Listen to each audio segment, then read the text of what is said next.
Dopo la protesta dello scorso 18 aprile in difesa degli ospedali di Dolo, Mirano e Noale, i sindaci dei 17 comuni coinvolti al termine della conferenza metropolitana tenutasi lunedì hanno deciso di non partecipare alla seduta di insediamento del Comitato Metropolitano per la Sicurezza, con la motivazione che non si può parlare di sicurezza senza discutere di salute. Per questo hanno chiesto e ottenuto un incontro con l'assessore regionale alla sanità Manuela Lanzarin, che si è svolto a Palazzo Ferrofini prima della riunione della quinta commissione. La Lanzarin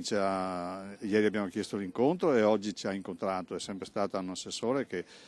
si è comportato in modo corretto e non ho dubbi che anche in questa occasione sarà altrettanto corretta e credo abbia capito bene quali sono le questioni che noi abbiamo posto. I sindaci confidano nel buon senso, ma soprattutto nella logica di prendere o meno determinate decisioni sulla pelle dei cittadini. Noi speriamo che l'assessore Lanzarin